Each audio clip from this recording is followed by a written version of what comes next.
Salut à tous, c'est Pank Dachano, bienvenue sur cette vidéo qui aujourd'hui continue notre cheminement sur la méthode Silva, toujours avec Dame Lipasco. Salut Li.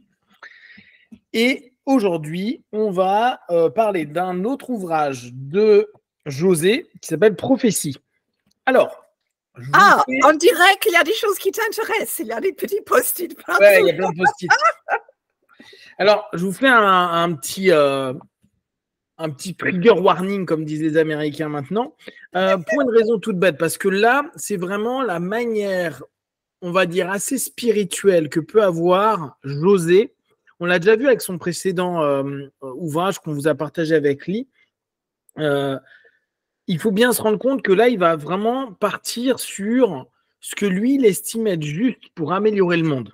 D'accord? Donc, c'est vraiment dans la notion d'emmener les personnes à réfléchir comment rendre un monde meilleur.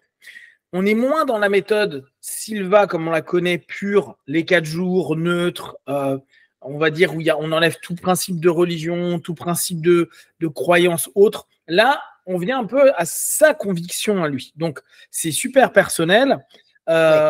C'est sa perception des choses. Je pense que ça, c'est vraiment important à s'en rendre compte. Et il ne dit pas que c'est ça qu'il faut faire. C'est l'ambition qu'il a derrière. D'accord?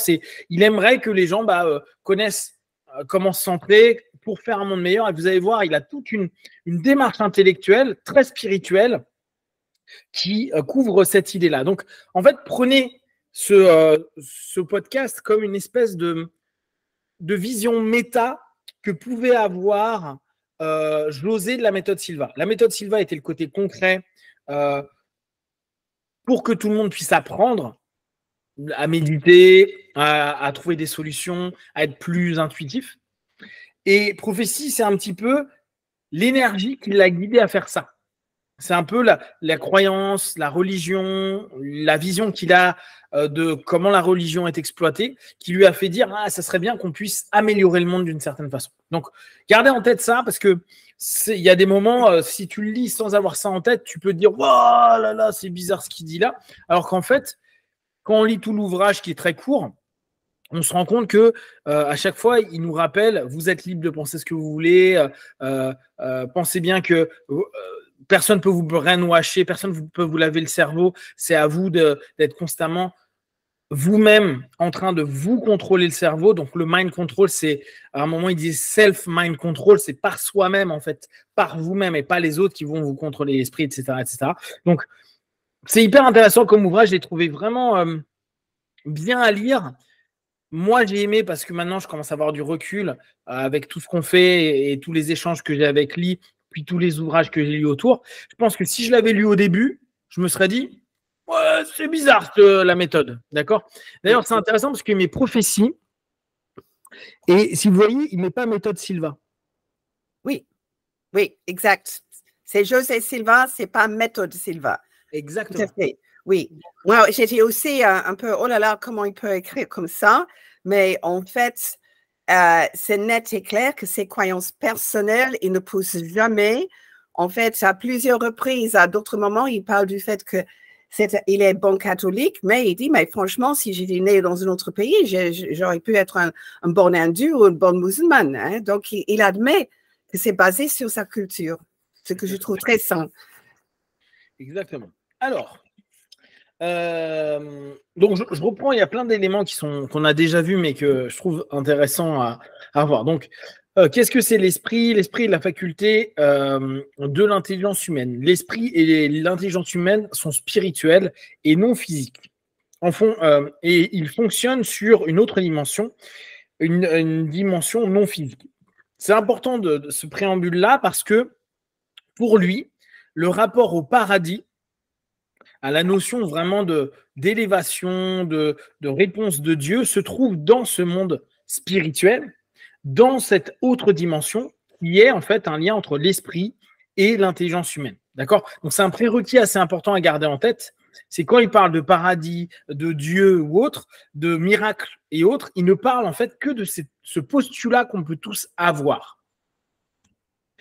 Hop, alors.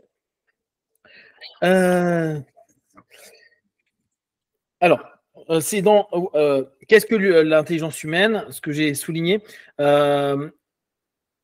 on peut savoir. Oui, c'est très intéressant ça. En fait, il met en avant un élément qui dit quand l'intelligence humaine est bien utilisée, et il va faire un distinguo entre le côté animal et le côté humain. Il dit ce qui nous différencie de l'humain, c'est qu'on est des animaux, nous, les humains, c'est qu'on est des animaux, mais on a la capacité à faire des bonnes choses sur d'autres races. Quand il parle de races, c'est d'autres animaux, d'autres états du type les plantes, la planète, l'air, tout ce que vous voulez. Et on a un impact empathique vis-à-vis des choses que les animaux ne vont pas forcément avoir. Ils vont faire peut-être attention à leur groupe, même si on sait qu'il y a des exceptions. Parfois, il y a des animaux qui s'occupent d'autres animaux, mais factuellement, ce n'est pas leur dynamique. Alors que l'humain peut assez facilement faire attention aussi bien aux autres groupes humains qu'à des groupes animaux, qu'à des groupes végétaux, etc., etc. Donc ça, c'est un des points qui est important pour lui dans ce qu'est un humain. On reviendra dessus.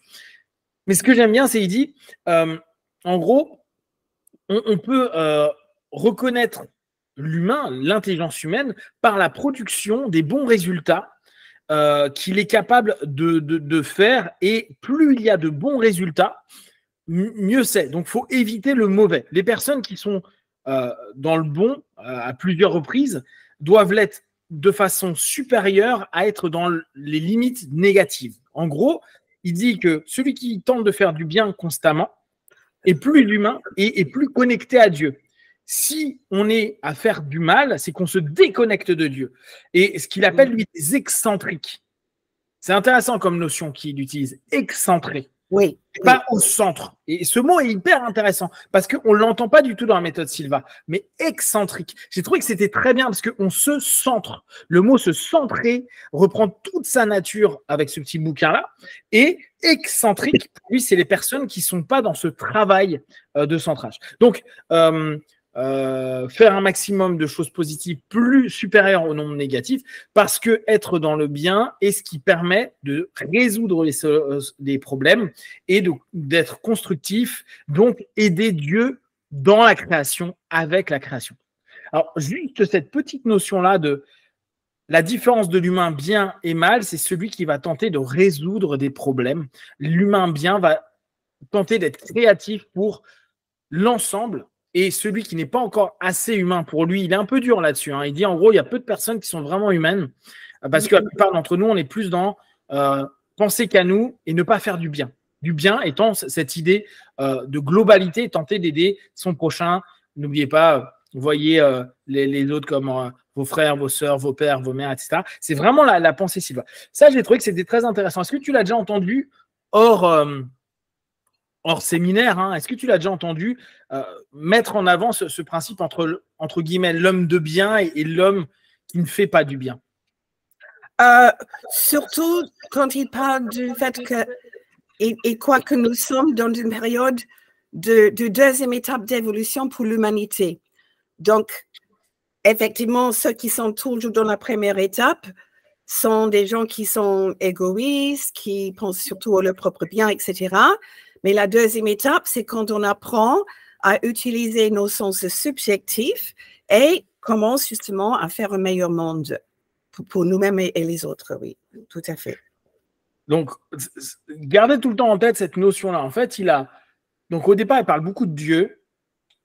Ce qui est amusant, c'est qu'il dit l'humain est là pour continuer la création de Dieu. En fait, c'est il doit faire du bien, être créatif et amener du bien. Voilà. Globalement, pour lui, le paradis, d'ailleurs, c'est plus ou moins dit dans certaines des méditations, qui est de tenter de faire ce monde un paradis. En tout cas, là où on résout des problèmes et où les gens sont bien et où ils sont équilibrés entre leur cerveau droite et gauche, donc le monde objectif et le monde subjectif, le monde interne et le monde externe, etc. etc. Donc ça, c'est vraiment, on sent que pendant tout l'ouvrage, il est dans cette idée-là. L'intelligence humaine utilise le cerveau gauche pour fonctionner à la dimension physique. Bon, ça, on le sait. Ce qui est intéressant, c'est qu'en le rappelant continuellement, il tente vraiment de dire ce n'est pas un problème que l'on soit logique, analytique, peu intuitif, parce que c'est ce qui nous permet de vivre dans le physique. Mais pour être un homme complet, et donc pour lui, dans sa logique, être quelqu'un qui exploite l'intelligence humaine, il est utile qu'on soit et logique et analytique. Et ça, c'est important. Ça ne veut pas dire que vous ne l'êtes pas. Ça ne veut pas dire que vous n'utilisez pas votre cerveau gauche. Ça ne veut pas dire qu'il faut que vous soyez constamment dans votre cerveau droit, c'est-à-dire dans l'intuition. Non, parce qu'il faut toujours ramener sur le plan du réel et du concret.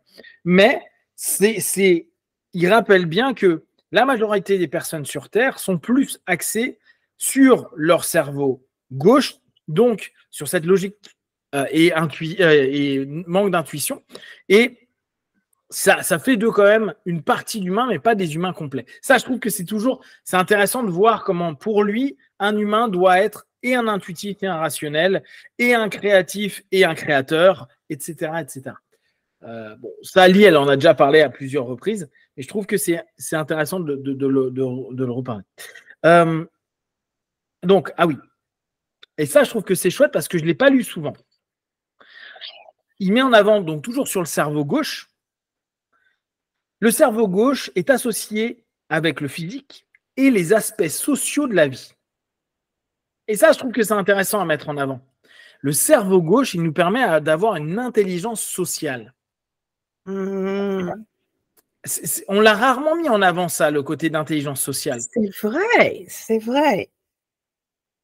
En fait, intelligence sociale, c'est un des 8 intelligences qui ont été mis en avant par, un psychologue qui était très contre les tests QI parce qu'il disait intelligence dépasse beaucoup simplement la logique et le langage. Et intelligence sociale, c'était justement une de ces intelligences. C'est intéressant qu'il a dit que cerveau gauche quand même pour ça. Ouais, tu vois, et ça, c'est pour ça que je l'ai souligné. Parce que parfois, on peut avoir tendance à se dire, je vais faire confiance à mon intuition quand je suis en rapport avec les gens. Et donc, on le dit autrement, je vais faire confiance à ce qui se passe dans mon monde intérieur. Mais si on prend cette logique, on part sur une hypothèse. Se dire que c'est ma logique et mon analyse, donc pour Des Silva, c'est mes points de référence que j'ai déjà eus par rapport aux relations passées que j'ai eues avec les gens. Donc, je vais être vraiment dans cette exploitation volontaire de « tiens, cette personne-là, elle a ce body language, ce type de voix, ce type de réflexion, ce type d'attitude. » En fait, ça peut être très, très, très rationnel. Et ça peut nous ramener à se dire « non, je ne vais pas avoir de relation avec. » Ou au contraire, « tiens, je pense que cette personne est intéressante. » Parce qu'on ramène vers le conscient, vers la logique, un ensemble d'éléments, de points de référence qu'on a pu assimiler de façon subconsciente, donc on va dire en cerveau droit à ce moment-là, dans le monde subjectif, mais qu'on ramène dans l'élément du cerveau gauche, donc dans le côté de la réalité. Et, oui, je t'écoute. Non, vas-y, tu as dit « hey », donc ouais. Et je pense qu'à ce moment-là, remettre en avant la notion de se dire « j'ai un feeling vis-à-vis de quelqu'un » versus je pense que, et là vous voyez la différence, je sens que je vais être bien avec ou je pense que je vais être bien avec, c'est pas la même chose. Et peut-être qu'en se disant non mais le rapport humain va plutôt se passer dans un premier temps sur quelque chose de logique plutôt que quelque chose de ressenti. Vous savez ce fameux feeling qu'on n'écoute pas. Ah je le sens pas cette personne-là. Et si on rationalise, on peut se dire je le sens pas parce que blablabla. Bla, bla, bla. Mais on n'a pas envie de rationaliser.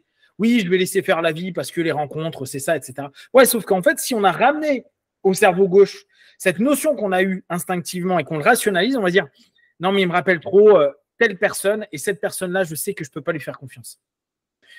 C'est certes de la projection, mais l'ensemble des points de référence, ça nous permet ça. Ouais, tu voulais dire quoi? Oui, donc au départ, j'étais très surprise qu'on dit cerveau gauche pour la vie sociale. Comme toi, j'ai pensé, tiens, c'est plutôt hémisphère droit, intuition, feeling, compassion et tout ça, que normalement, on considère plutôt subjectif. Mais, puis je me suis dit quand même, il y a aussi un besoin presque physique qu'on soit ensemble parce que l'être humain, justement, a évolué avec le besoin de rester avec d'autres personnes dans un tribu. Donc, il y a un primitif besoin pour notre survie. Et même si aujourd'hui, on n'a pas physiquement besoin que d'autres soient présents, on a toujours souvent cette idée que je me suis bien avec les autres, mais si je suis seule, je ne me sens pas bien. Et ça, c'est parce que la vie avec d'autres personnes nous donne plein de stimuli extérieurs, plein de supports extérieurs. Si on est tout seul quand même, on doit chercher à l'intérieur de nous-mêmes Et là, c'est plutôt cerveau droit. Donc, il y a aussi cette division, si vous voulez. Exact. De rapport de sociabilisation. Ouais, c'est intéressant. Effectivement, si on n'est que en subjectif dans notre monde intérieur, donc dans une forme de solitude potentielle, bah, on nourrit pas un élément primaire qui est notre instinct grégaire, notre besoin de se regrouper, notamment pour se protéger. Alors ça, c'est intéressant parce que, bah, on le verra un peu plus tard, mais dans des éléments de la formule du bonheur qu'il lui propose, il dit la sécurité. Ça encore, je ne l'ai jamais entendu dans la méthode, je n'ai jamais vraiment fait gaffe à ça. Là, il dit il faut être en sécurité. Il faut se sentir en sécurité. Donc, effectivement, on peut rationaliser le rapport de sécurité. Est-ce que cette personne me sécurise ou pas? Est-ce que je l'aime bien, mais je sens qu'il y a un côté pas cool? Bah, ça, c'est le côté assez rationnel. Et dans l'instinct grégaire, on se regroupe pour se rassurer, pour être en sécurité par rapport à plein d'éléments. Je vous rappelle, on en a déjà parlé avec lui, les personnes qui dorment à deux dorment mieux qu'une personne qui dort tout seul. Pour une raison toute bête, c'est qu'inconsciemment, on se dit que l'autre personne peut entendre ce que nous, on n'entendra pas. Donc en fait, quand il y a du monde qui dort ensemble, l'esprit humain est plus apaisé que quand il est seul, ou il est plus en veille, qu'il le veuille ou non, parce que des générations et des générations d'humains se sont rendus compte que quand ils sont seuls, ils peuvent mourir plus facilement que quand il y a du monde. Tout bêtement. Ça, j'avais trouvé que c'était intéressant. Donc, bon, là, c'était un classique. Pour corriger un problème, vous pouvez le voir et voir ce que vous avez envie pour que ce soit fait. Alors, attends,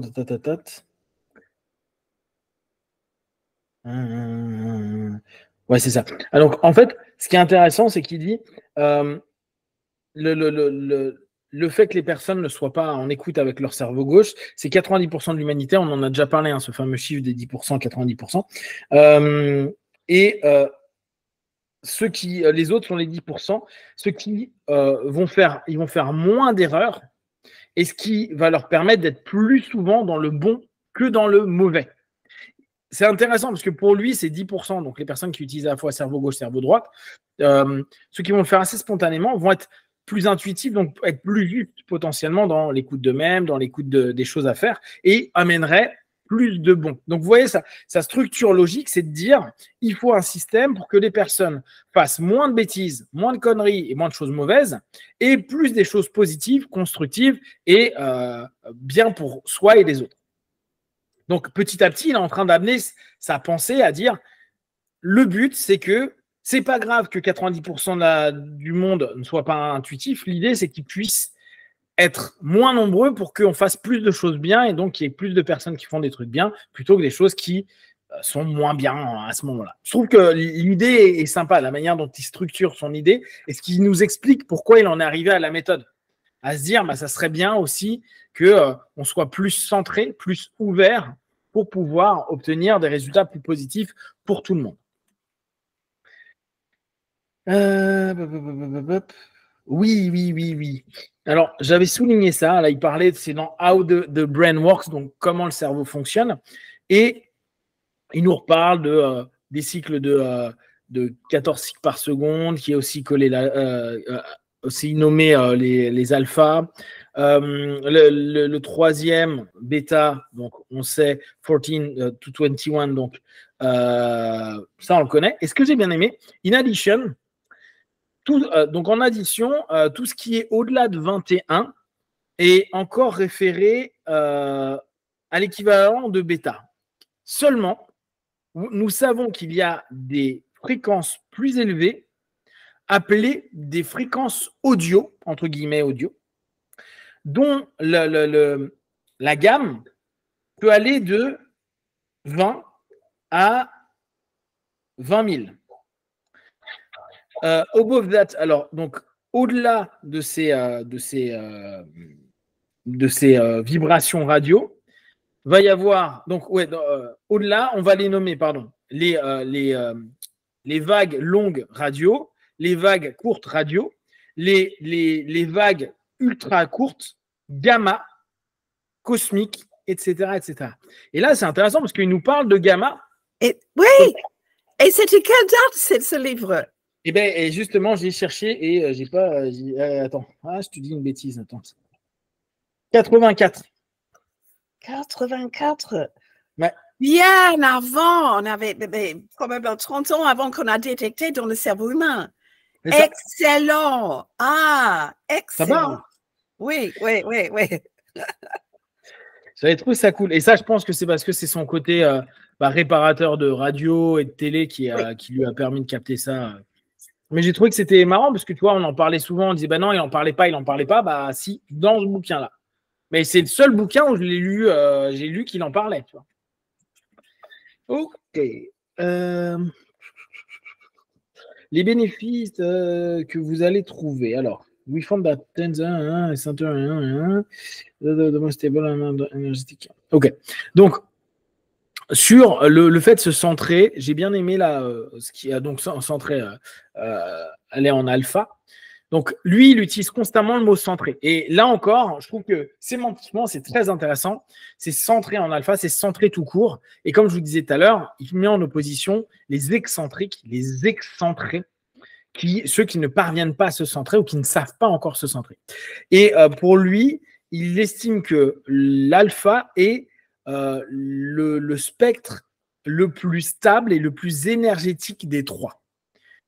Je trouve que c'est intéressant, cette notion de stabilité. Est-ce que tu l'as souvent entendu, cette notion de stabilité, quand on parlait d'alpha? Moi, j'avais pas cette sensation en fait qui parlait de stabilité, tu vois, parce que vu qu'on doit le chercher, qu'il y a des moments où les gens galèrent même à le maintenir, tu n'as pas l'impression qu'il y a une stabilité. Alors que pour lui, il dit vraiment à ce moment-là, c'est ce qu'il y a de plus stable et de plus énergétique. Donc énergétique, il faudrait voir dans quel sens il le met, mais qui ramène le plus d'énergie, j'imagine.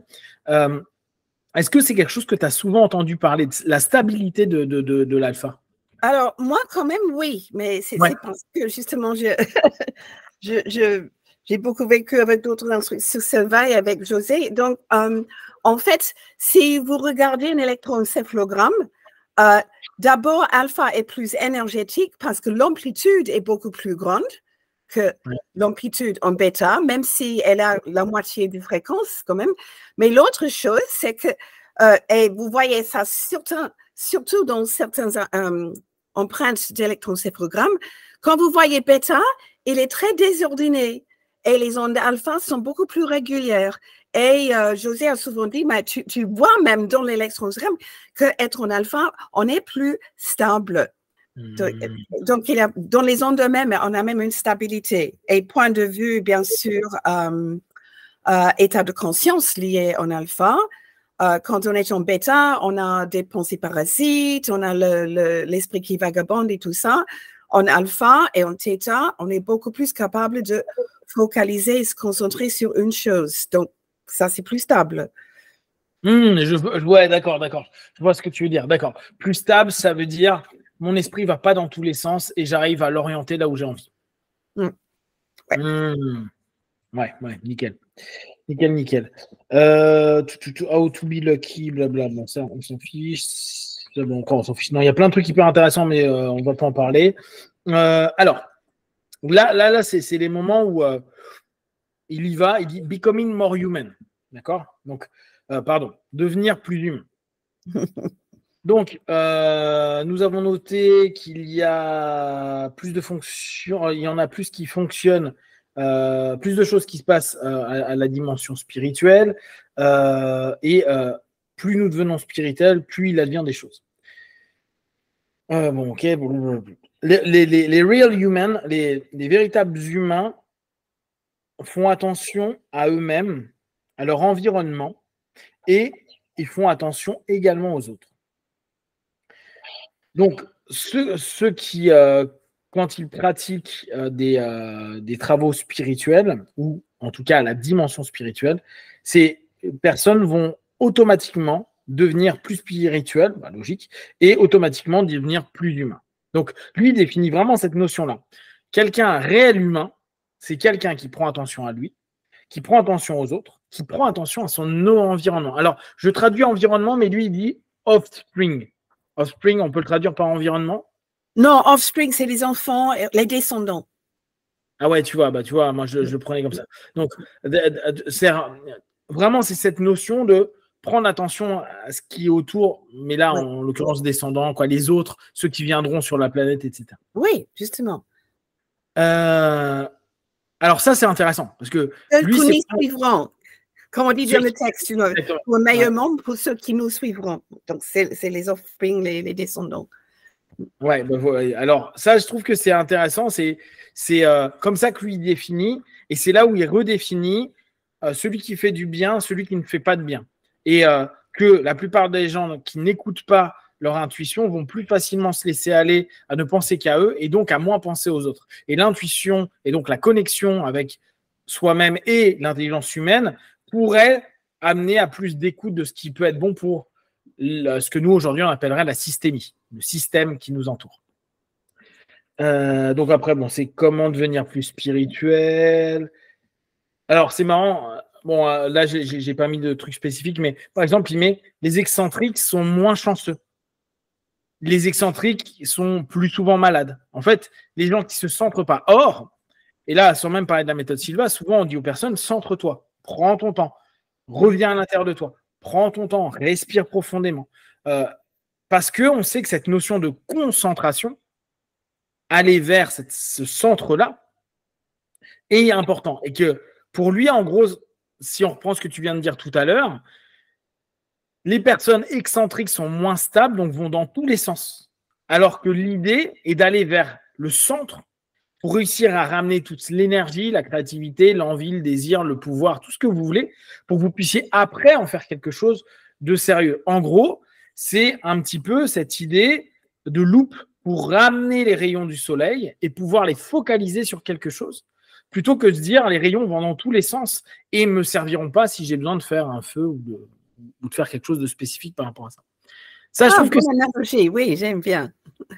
Tu vois, je trouve que cette notion, tu l'avais entendu, cette notion de eccentrix? En fait, oui, ils utilisent le mot différent que les autres parce que normalement, pour les Anglais, un eccentric, une personne excentrique, les Anglais les adorent parce qu'ils sont un peu bizarres, ils ne suivent pas les règles, ils ont des normes, etc. Donc, José, d'une certaine façon, a fait une redéfinition. C'est-à-dire que c'est le contraire d'être centré. Exactement. On est plus centré, on est ex-centré. Exactement. Oui. Et c'est trop courant aussi qu'en anglais, on fait souvent référence à l'exercice de relaxation profonde comme the centering exercise, l'exercice pour se centrer. Oui. Bien sûr, bien sûr. Hein, mais c'est vraiment intéressant. Pour lui, dans le livre, là, il est vraiment tout le temps dans se centrer, se centrer, se centrer, se centrer. Et cette notion, comme nous, hein, chez nous aussi, hein, le côté excentrique, c'est un peu le côté foufou, le côté un peu hors norme de plein de choses qui amènent plein de choses positives, parfois un peu moins. Ça peut être péjoratif parfois, mais en général, c'est quelqu'un qui est hors norme. Et là, c'est vrai qu'il le propose complètement différemment. On va s'arrêter là pour la première partie. Après, j'ai encore pas mal de petites choses à voir. Mais déjà, vous voyez que je trouve qu'il définit davantage que ce que nous, on a pu entendre dans la méthode. Il donne vraiment une direction sur sa pensée à se dire pourquoi j'en suis arrivé là, ou en tout cas pourquoi je pense que la méthode peut être bien, et non pas pour faire des cas. Tu vois, on n'en est pas à faire des cas, on en est à faire en sorte que le monde soit mieux. Et en fait, le bouquin, tu as l'impression que c'est en fait, on est des outils de Dieu, selon sa sémantique à lui, et on doit être des créateurs de succès, de bonheur, bien-être pour les générations à venir. En gros, faire de cette terre un paradis, ça, on en a déjà parlé. Et on est bien au-delà de, je trouve, spirituellement parlant, de ce qu'on a dans la méthode, parce qu'il ne se permet pas de dire ça. Il laisse tout à chacun complètement libre par rapport à comment tu vas utiliser la méthode. Mais tu sens que le fond, c'est ça qu'il veut. C'est vraiment créer quelque chose de mieux pour tout le monde. Et pas que pour toi, pour tout le monde. Ça, je trouve que c'est vraiment, vraiment classe. Tu as quelque chose à rajouter par rapport à ça? Non, c'est bon, classe. Ok, si vous avez des questions, des remarques, vous les partagez sur Facebook, YouTube, on y répondra le plus rapidement possible. Comme d'habitude, tout ce qu'on propose, ne prenez que ce qui est bon et juste pour vous. Testez, observez, analysez et concluez. Bisous, à très vite.